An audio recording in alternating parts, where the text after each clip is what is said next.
So, good evening, everyone. I am Austin Burne-Jones, and I have been a body worker and body-mind worker for what seemingly is a very long time. And this evening's talk is about the evolution of whiplash and frozen shoulder. I personally have had whiplash myself, and having worked around this area for some time, I have a few ideas of where and why whiplash in particular, why does it resolve itself by a few visits to a physiotherapist in some cases, and that others it is not unknown to have for people to have a whiplash injury that keeps reoccurring, in some cases decades long. And the question might be, well, is it that all the people they've been seeing are utterly useless, or is it simply that the approach that is being used for very specific injuries and how the whiplash happened is the reason it keeps coming back? And so these are kind of my ideas based on 20-odd years of experience. And what I'm going to present here is more of a model of working, so it can be applied to if you're an osteopath or a masseur or any form of body worker, is that it's an approach that just views the injuries in a slightly different way that may actually help you resolve your client's issue. I personally was trained in osteopathy, and I've been a Bowen practitioner for more than 20 years, and I have particular ways of working. This evening, I'm going to present a way of seeing the human body that can be applied to any field or any bodywork format. It's a map. It's just viewing the body in a slightly different way and viewing the injury from a slightly different angle, and hopefully that might help your clients. And that's kind of the idea for this evening. So the traditional view of this is kind of, most of us who have worked within therapy are familiar with this muscle man. Yes, is that we recognize the various muscle groups, and they are familiar to us. It's what we're kind of taught when we're at school, and it will have been pretty much what you will have been taught in any anatomy class. The approach that I've been taught, and working at the Imperial College London and doing various dissections and working predominantly with fascia, I view the body somewhat differently than this model. And where this model fails, it's worth considering a different model. This does not mean that this model isn't any good. It's been used for at least 500 years, certainly in the Western world. However, for those who practice, say, Chinese medicine, they might see the body slightly differently. I personally, this is how I was originally trained, and it has its uses. However, my own work has kind of led me into looking at, well, actually, maybe we could look at it slightly differently. I've had the honor of working with people like Professor Robert Schleip and Tom Myers and Gil Headley as well, who all are, they look at the body from a fascial point of view. And for people who have been in the therapy world, you may have heard of anatomy trains, which is a way of looking at the ideas around fascia, but using muscle man to kind of get you there, if that hopefully makes sense. Is that once you go into fascia, then you kind of have to dump the muscle names because they tend to mislead or they're not helpful sometimes. Whereas the advantage of Tom Myers' work with anatomy trains is he uses the traditional model and then kind of helps you along into considering a different way of working. And that's kind of where I started with this, and I've sort of taken it further over the years. Hopefully that makes sense to everyone. So with regards to whiplash, most of us, I would argue, tend to think of whiplash as being a neck problem, because that's usually where it hurts. You know, it's usually been in an impact of some case, whether it's been side impact or front and rear impact, where this bowling ball here, which is, you know, 10 or 15 pounds, obviously 20 pounds in my case, going back and forth and creating an impingement in this area. Now, to me, what I've seen is that, well, if it was just a neck problem, and one might argue, well, okay, let's call it a shoulder head neck problem, then this should be easily resolvable through a good physiotherapist or a good osteopath or a good chiropractor. And in some cases, this is absolutely the case. You know, let's say 3 to 6 weeks, you're good. However, in many cases, this is not the case at all. It keeps coming back, and it can go on for decades and can lead to things like migraines. Often it can lead to things like frozen shoulder, etc., etc. And so my question was, well, why have we forgotten something? And my consideration was this, is that I think we've forgotten why it's called whiplash. So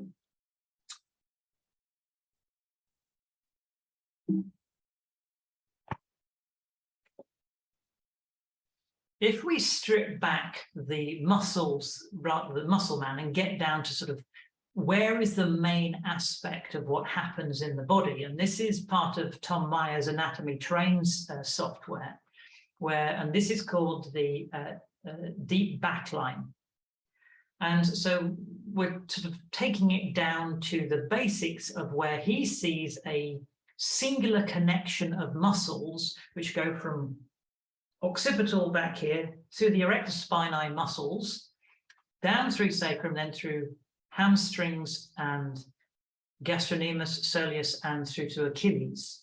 And actually, on the anatomy diagram, it goes as far as your big toe hallux. Okay? Mm-hmm.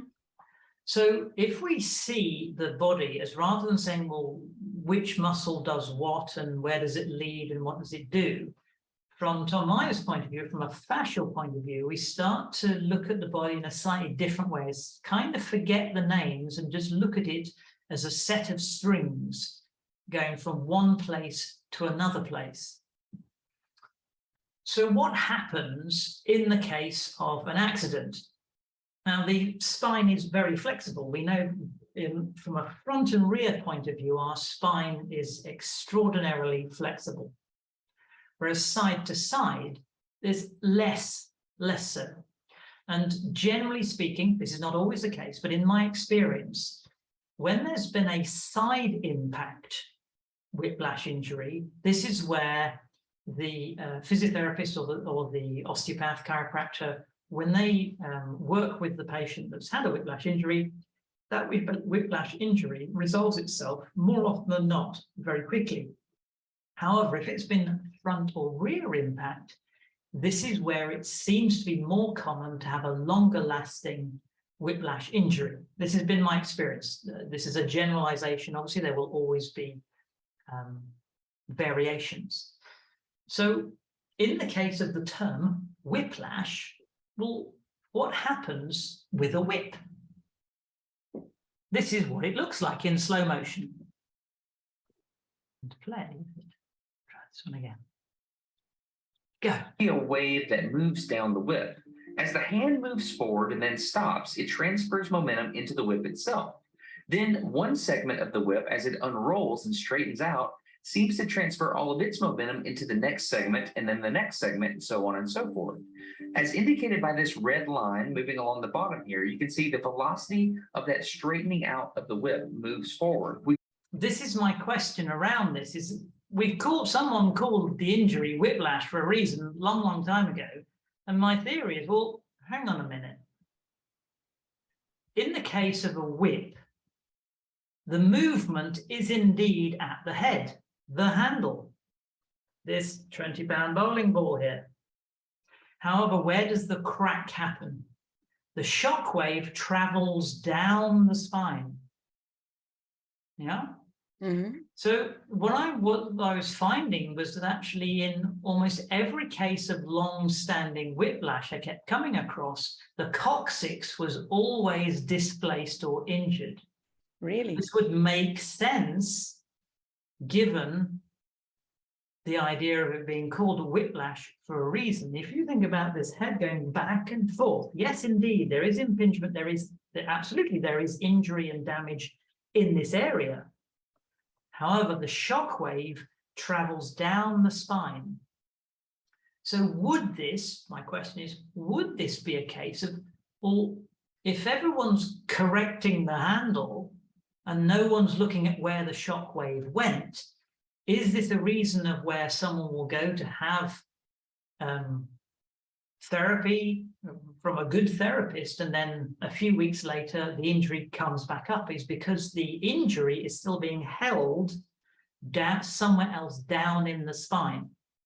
And my experience says, yes, this seems to be invariably the truth. In the case of, and this is something, again, this is based on my experience and it is a generalization. What tends to be happening that if you've had a front impact and you saw the car coming, or in fact, if you saw it coming in your rearview mirror and you applied your brake, so there was tension in your right leg, then what tends to be the case, again, in my experience, is that tension is also being held, that shock wave is traveling all the way down that right leg.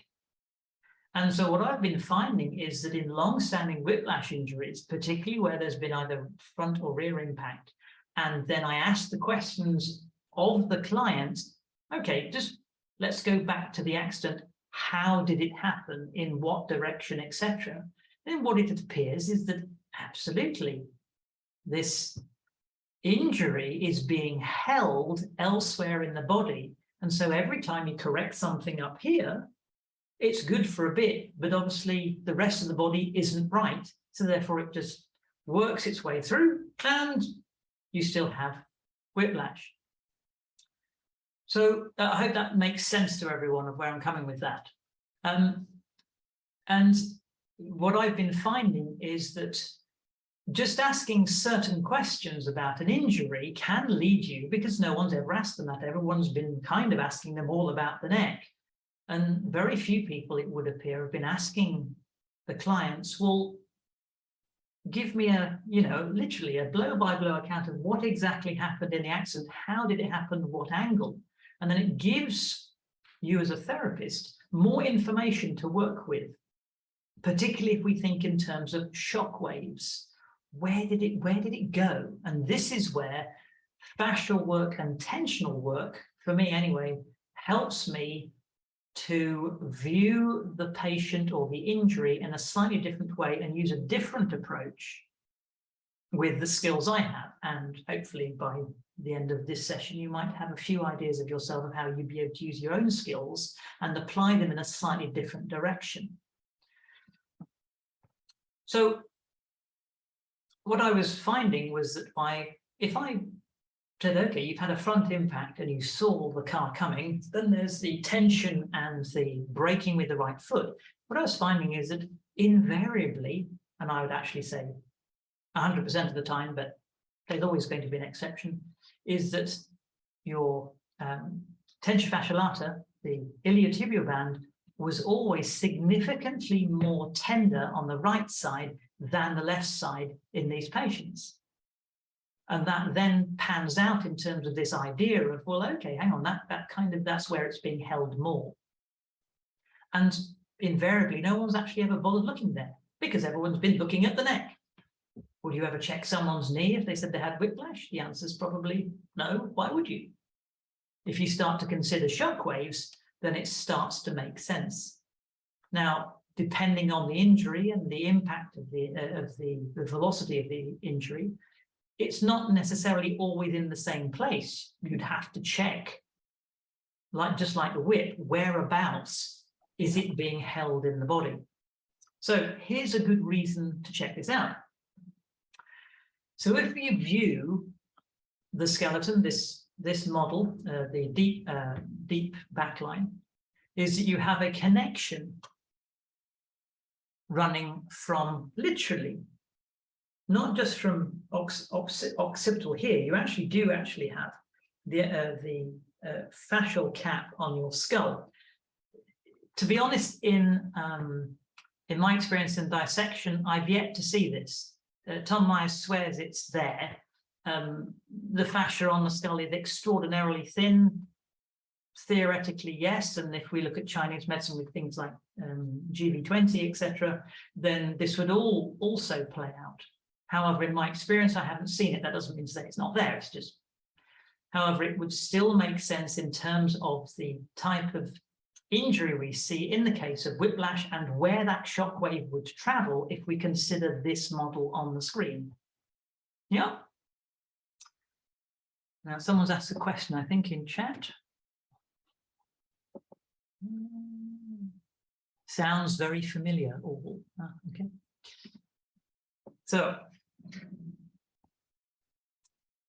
now this tends to be the old model of how people tended to view the spine and how it's loaded. In other words, it's a set of bricks and there's more weight, if you like, on the lower spine than there is on the upper spine.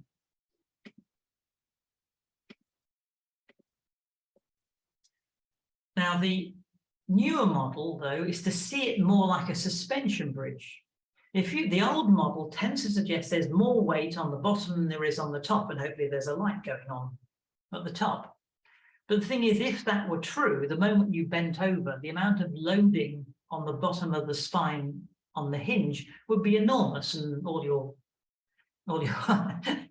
discs would just pop out. The moment we consider it more like a suspension bridge where we're built through tension, then this starts to make considerably more sense. However, we are a vertical animal, not a horizontal one. However, an architect called Ken Snelson, he builds things called tensegrity structures. Now, he designed these, in essence, to build them, and lots of skyscrapers in places where there are earthquakes are built using this kind of idea, where everything is held together through tension. And this means that no solid pieces are actually touching. They're all held together like a suspension bridge, but in a vertical way. And this is called a tensegrity structure. I'll just stop sharing on here because I want to show you one sort of while they're working.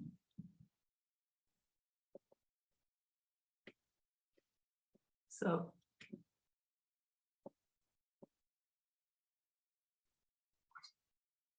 this is the simplest tensegrity structure I can show you, is that we have 3 lollipop sticks, a red one, a green one, and a blue one, and it will become more apparent as I go along this evening.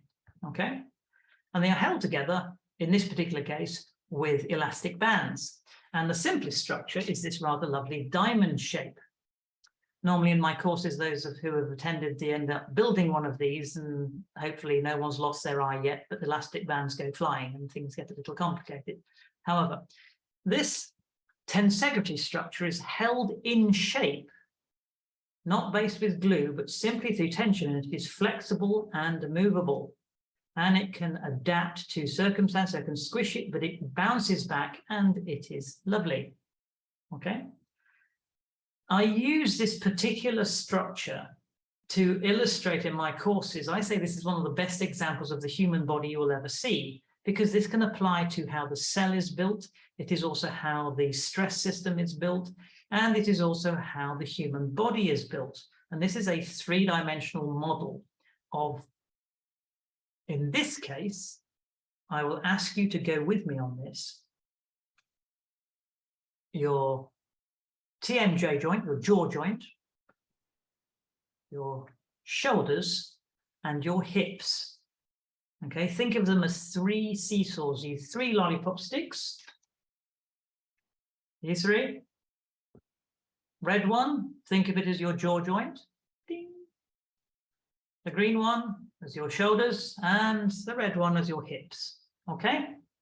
And for the rest of this talk, I'm going to be talking about this, of how to view the body in a slightly different way as a single tensegrity structure, because whatever you do at this part, it affects the whole structure.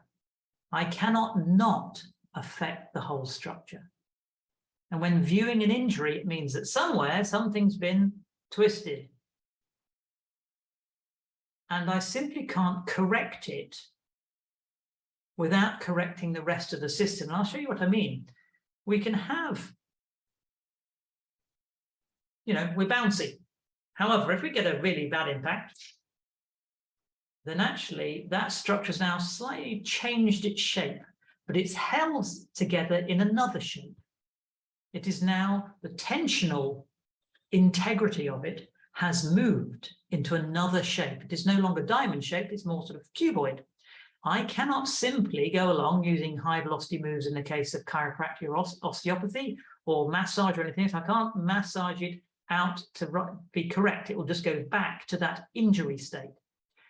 For me to be able to get it back to that diamond shape, because we know you're all diamonds, I need to make an adjustment here, and then make an adjustment here, and then make another one on here, all the way around until that even tension has been re-established.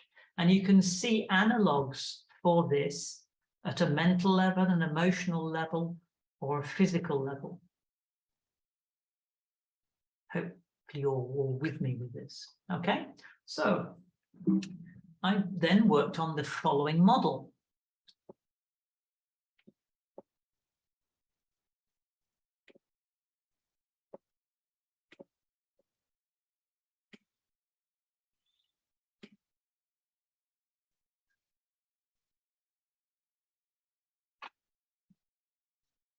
So these are the various structures, and you can look up Ken Snelson and tensegrity structure, and there's a whole load of different ways in which you can use a tensegrity structure. So here is the model that I've just shown you, these 3 lollipop sticks, but in a 2-dimensional view. So, and think of that as your body. At the top, we have your jaw. Now, actually, for those who may doubt the correctness of this, your jaw is actually the same distance from here to here as from here to here, because if you did this and you unfolded it, you actually have the same distance at your shoulder and your hips, okay? So the tension, rather than thinking about muscle man, from now on, I simply want you to think in terms of tensional lines. So for us to be able to run, actually, we need to be running in opposites. So what we're finding in both fascial terms and tensional terms is the tension runs predominantly in opposites. So from this side to this side, and from this side to down to the opposite hip. And this continues throughout the body. And each of those joints is joined together. So you have the jaw joint also connected to your hip joint in tension. Now, if we apply that to the whole body, the diagram I'm using obviously is a little more stretched out and flat, but you have a knee and the idea of a knee and an elbow and a wrist. You have this rather wonderful tensional diagram that does kind of resemble a human being, I would say. However, some people might say, well, strictly speaking, there are other joints in there that are a little bit more important. Does it still pan out if I can apply the same rules to more of the joints? And the answer is, yeah, I think so.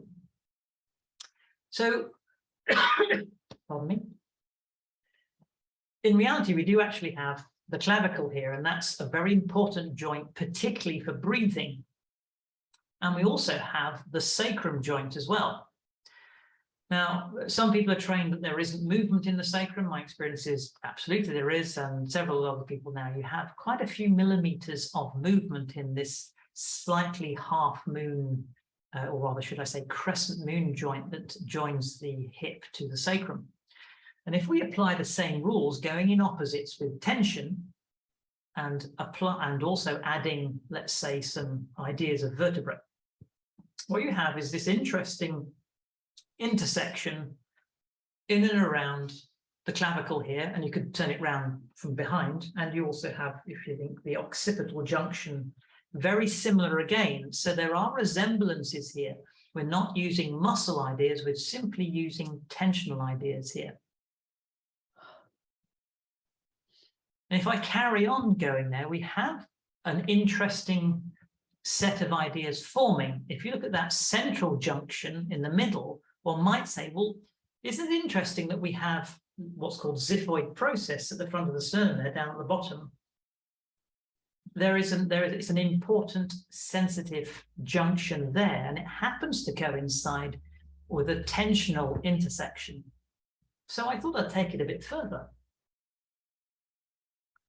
If I apply the same rules by going in tensional opposites with the vertebrae and going from, say, each vertebrae to the knee, what starts to form? And then I apply that across the board to each of the joints.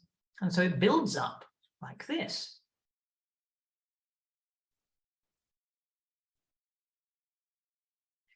Now, is that making sense to everyone at the moment?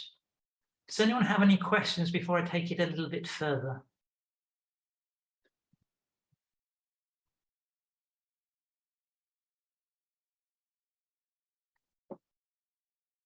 Got a chat, is there a chat question there? Completely clear, okay. So does this still apply? If I then apply the old muscle diagram to that, does it still kind of look something like what I'm talking about?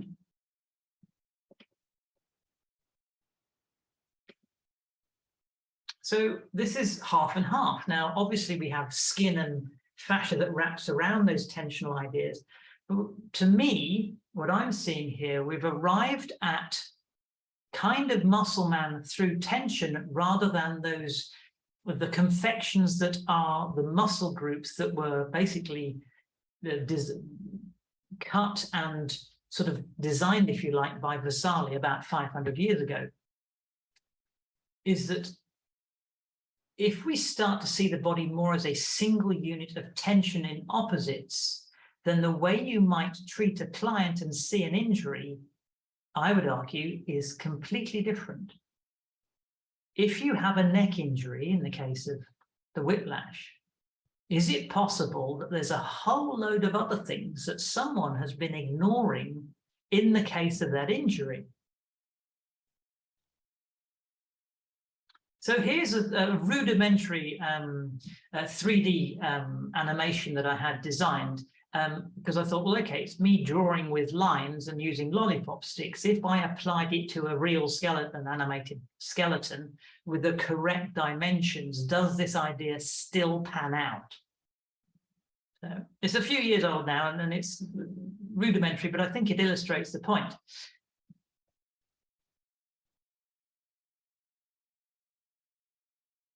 So we've applied the same ideas and applied an algorithm to each of the spines going in opposites and to each of the joints going in opposites. And what we have is something that, again, is interesting to say the least. Again, from my point of view, maybe I'm too close to the project, but I hope that kind of is I'm kind of selling you the idea of the way the body, you would see the body in tensional terms rather than simply as muscle man.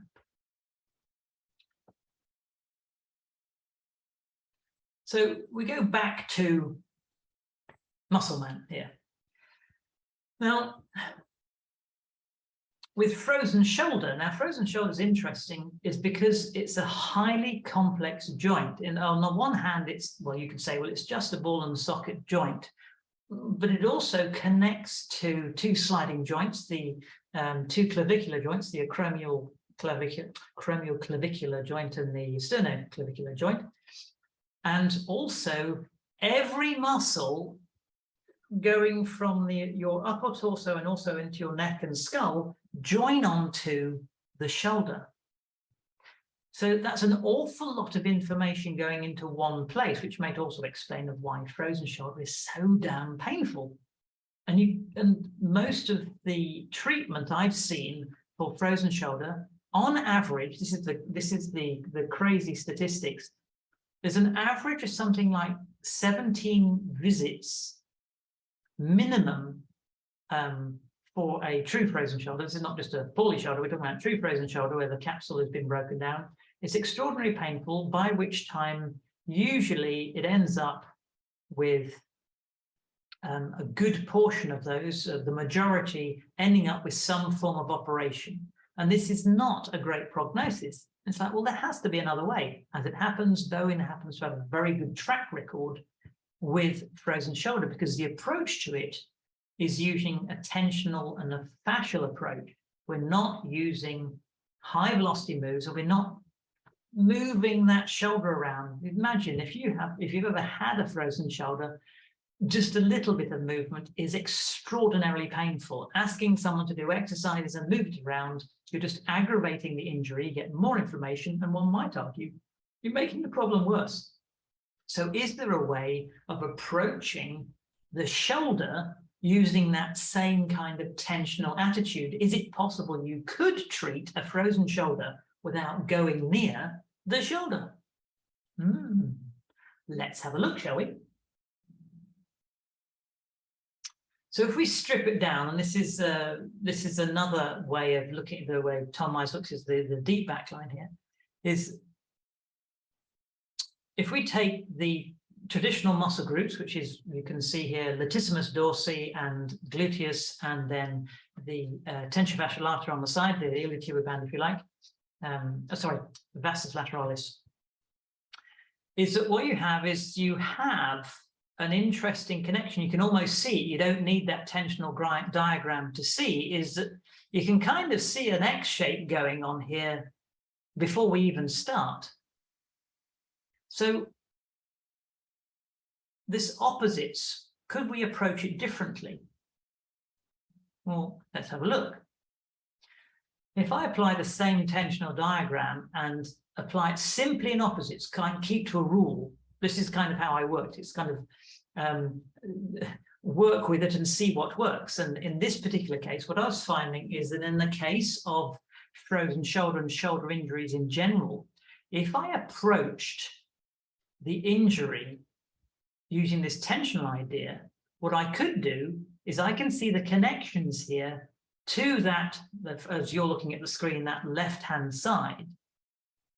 But let's just go with, you know, we must treat that shoulder, but I'm not allowed to touch that shoulder. What if I started to reflect, massage, do some working on the right hip, the right knee, the coccyx, and the left-hand side of the sacrum?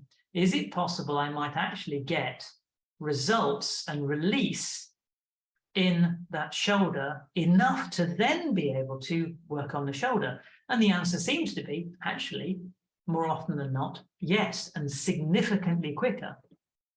And the reason I say this is it reminds me of that film, Back to the Future, the first one. You remember near the end, there's the big end scene where the doc is going to join those the two cables, and it's da da da da da, and it doesn't go together.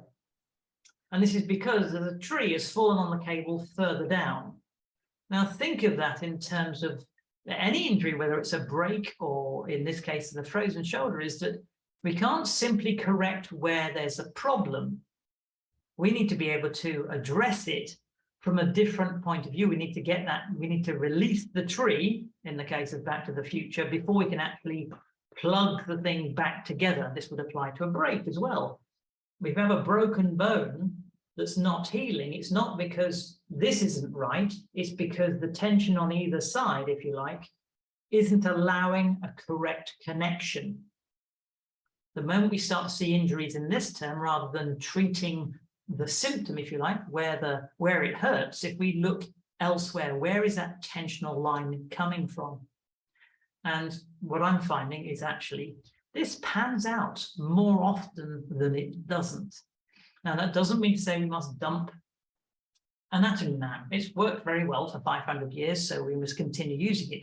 in this particular case, what I'm saying is where Anatomy Man fails, then it would say, well, if you've used the traditional model and it's not been working, then how about using a different model?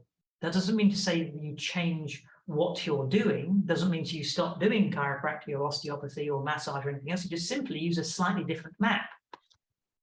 Use a different map, and literally, if the other way hasn't worked, then try this one out and see if this one works for you.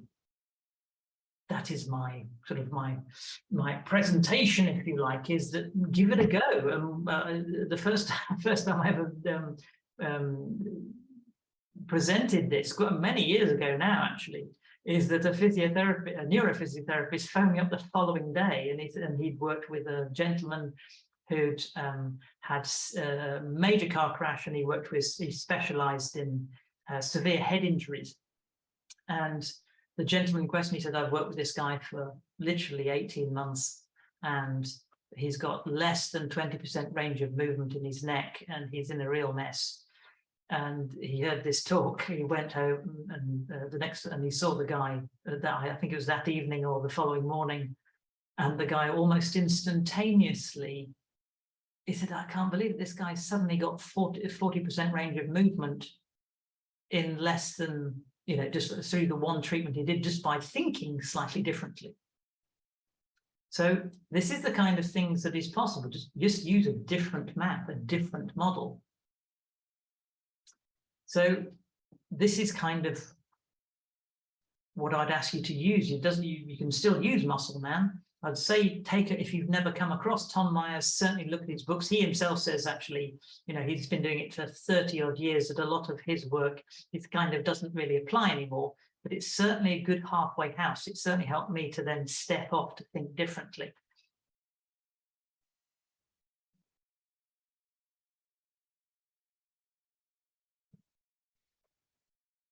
So,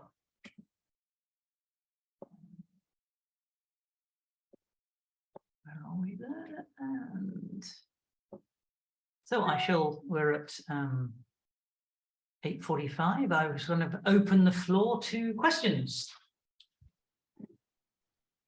You can unmute yourselves, by the way, if you wish. Obviously, one at a time. If we get some feedback, then we can mute and then stop again. So hands up or raise your hand on the chat, or somebody who's just joined now as we're finishing. Any questions? Did it make no sense whatsoever? Yeah. What technique do you use to release it? Me personally, as I'm a Bowen practitioner, then I use Bowen moves, which obviously I teach those also. However, there is nothing to stop you simply, just the same as you would use your Anatomy Man and the way you would work. Simply consider saying, well, rather than getting bogged down into, well, that muscle does that, and that muscle does that, and that reflects that, and that allows that movement, kind of drop down and go, okay, if I'm looking tensionally, how about releasing vastus lateralis and seeing, does the patient feel that in that opposite shoulder? Make some notes. I've done this through trial by error. It's not like something that I've been taught and it's magically come to me. This is trial through error, and this is the model I'm kind of sort of throwing open to you. And like I said, I've done quite a bit of dissection. I happen to have had the honor of working with Tom Myers and Gil Headley, and also Professor Robert Schleit, and done various dissections with them, and it's been extraordinarily useful, is being able to see the body in a different way. It's not, I personally, even though I was trained as an osteopath, I've been doing Bowen, and I almost use Bowen exclusively when it comes to body work, because I personally find it suits me, because I find that the gentle approach tends to get more results than high velocity moves. In fact, I cannot remember the last time I did use a high velocity move.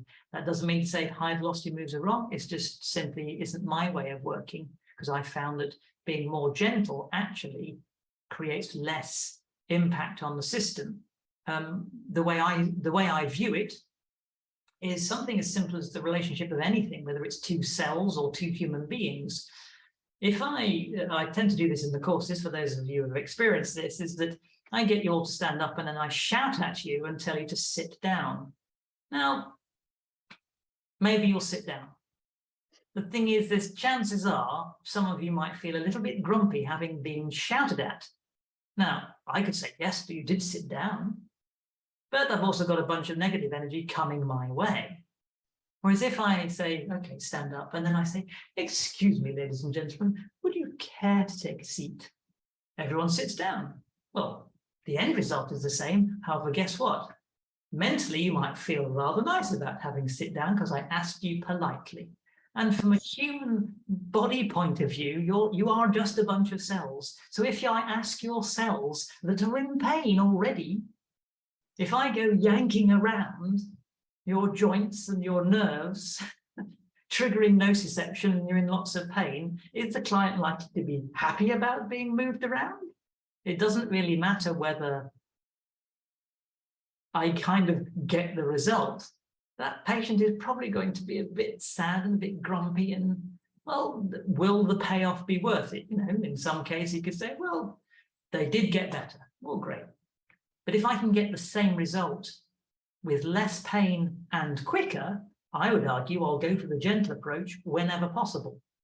So but that's just my viewpoint. It doesn't make it right. It's just what I found over many years is if I can, and if I can use fun and humor, it also helps. Because guess what? It's nice to have a nice experience. Sometimes they might need telling off or shouting at for not doing the exercises, but, you know, that's just my way of doing things. But what I'd say is go out next time you have a client, if you can think of any of your clients that have, say, a long-standing injury, whatever it may be. In this case, I'm saying whiplash and frozen shoulder, because those are the ones that often crop up time and time again. It's very common for people to be in a lot of pain, and it's been going on for many years.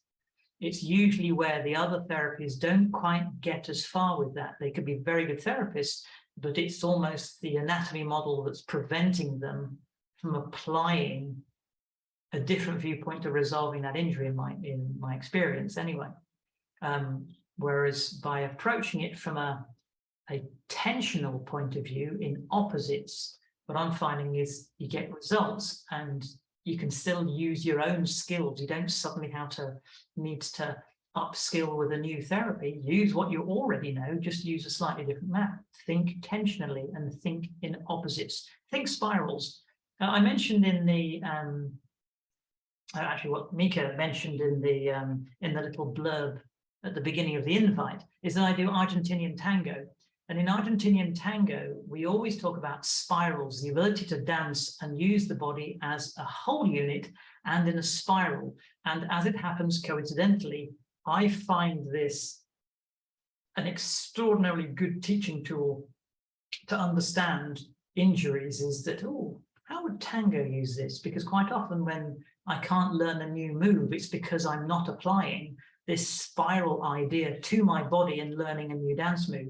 The moment I do think in those terms, actually I start to get the new dance move. So actually dancing, particularly classical dance, or in my case, Argentinian tango, is an extraordinarily good teaching tool for myself anyway, and understanding how the body works. Someone just asked a question from Helen. Was that Helen just came up with a question? Where are we?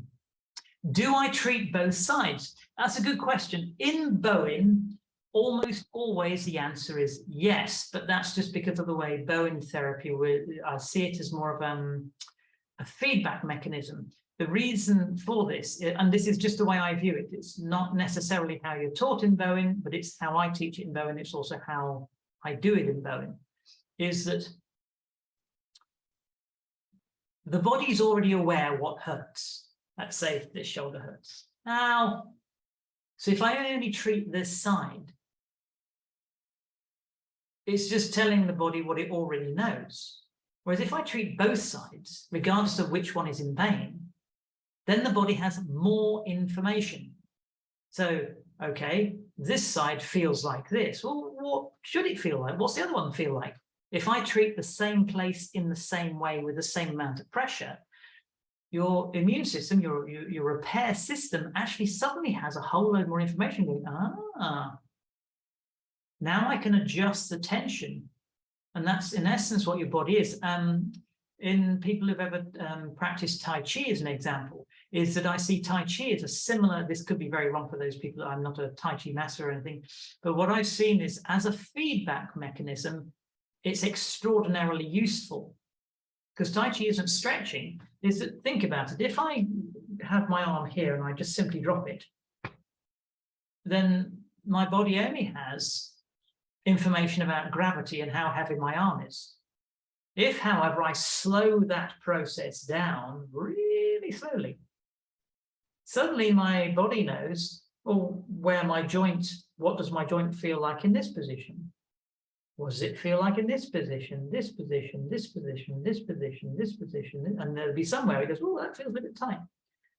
The more information your body has, your brain has, your mind has about what's working, what's not working, and slowing the system down, then it's got much greater chance of repairing, in my experience anyway.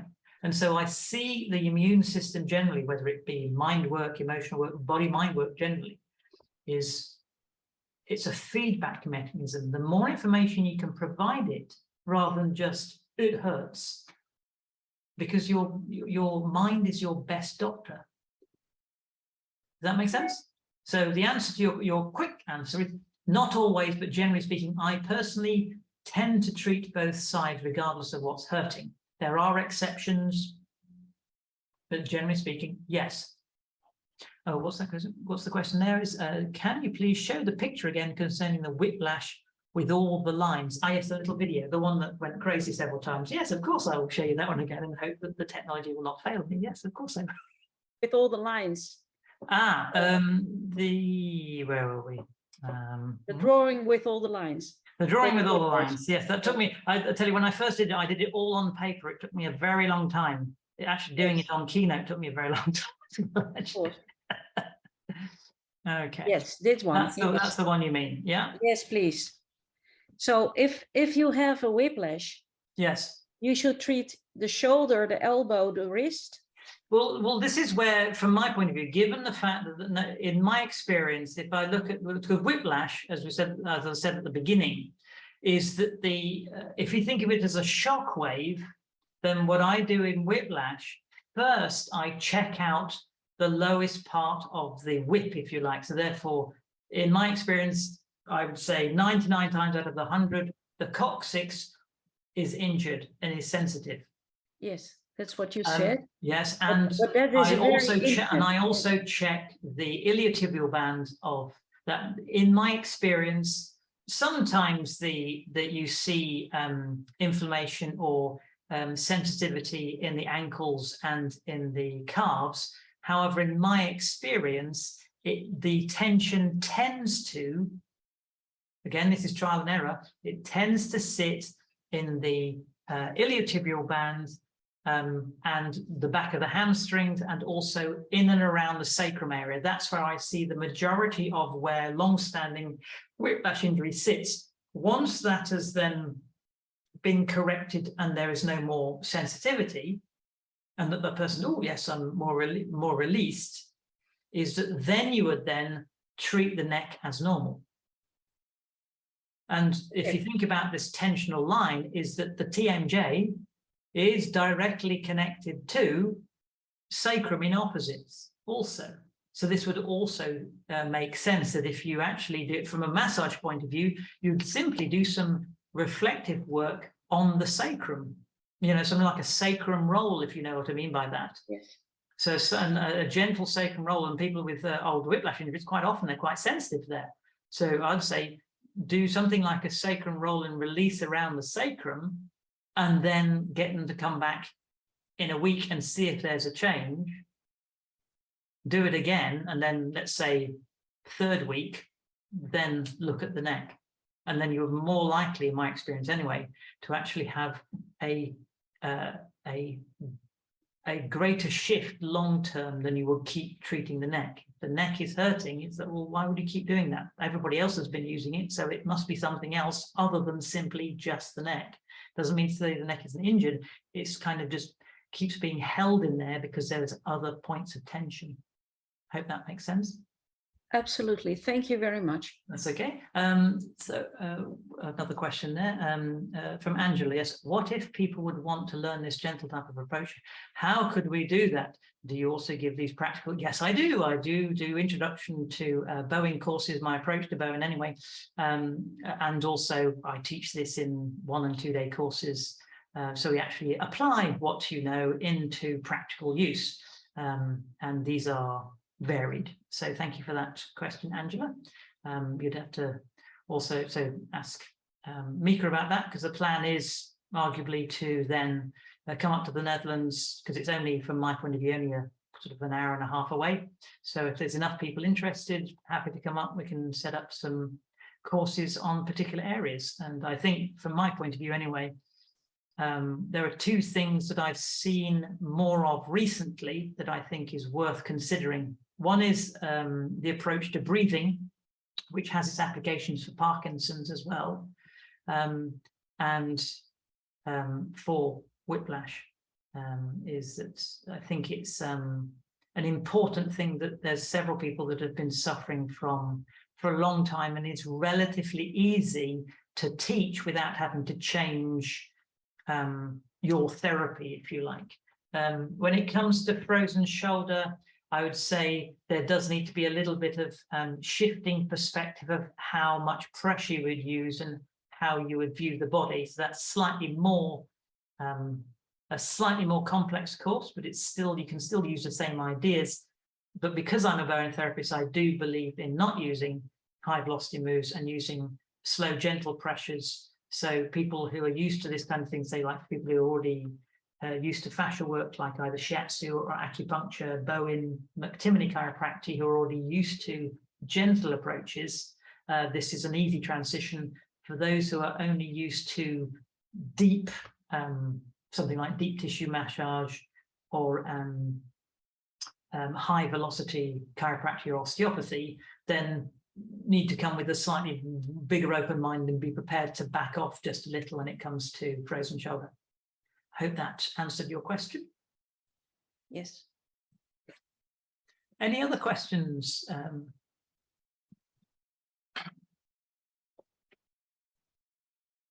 I hope that was hopefully concise and clear. Obviously fitting it into about an hour is a little tricky. It's kind of a little overview. I'm flying through something that's kind of taken me quite a few years of pain